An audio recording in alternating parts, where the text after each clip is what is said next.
Gabe in the front. What's up, man? Congratulations on the win. What's going through your head after your first UFC victory? I'm super happy that I won, man. But looking back at it, I'm just don't get me wrong. He was a hell of a fighter, tough guy. But I just think I could have done way better. So I'm just looking forward to grow from here.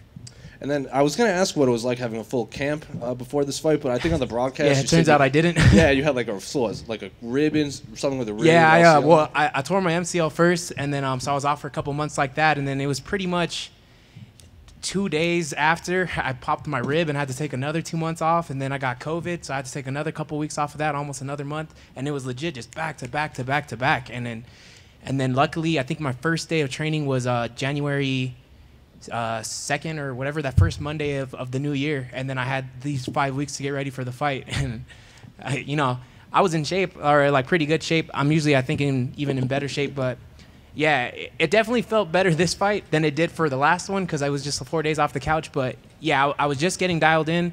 Luckily, I had some good people I got to work with size-wise. Shout out to Ozzy out of CMMA with Chad George Gym.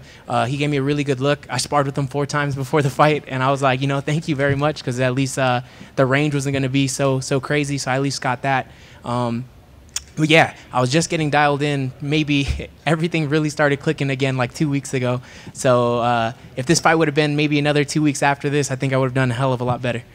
Then round 1, it looked like he was trying to keep his range, trying to keep you at distance when you were coming in. And then round 2, you came out pretty aggressively right out of the gate. What did they say in between rounds that kick-started this barrage of like?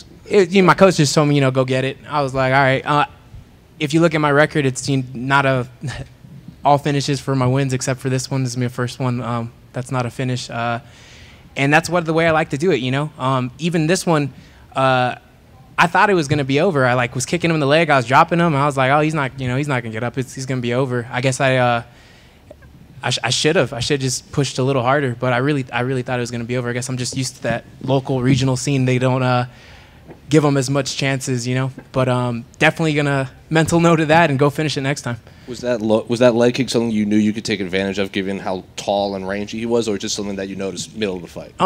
We had talked about it, and then even at I think it was at when we did the face-offs, I looked at him, I was like, man, this guy's leg's pretty skinny. So went out there, threw the first one, I was like, oh, that looked like it hurt him, so I kept on doing it. And I think you went for a standing arm triangle somewhere in the first round. Was that close at all to being locked in? I thought he tapped, honestly. But, he didn't, I guess. And that was that.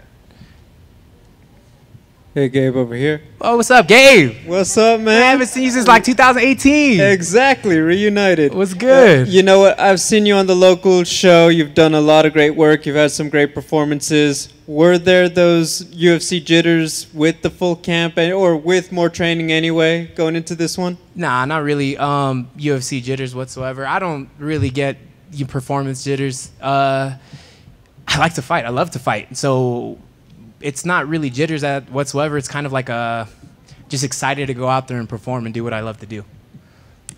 How has the experience lived up to, I guess, what you thought being in the UFC would be? The last one, it kind of happened so fast. This time you've had a minute to say you're a UFC fighter. Just how's that been for you? Yeah, I wasn't really able to take it all in last time because of how fast everything went.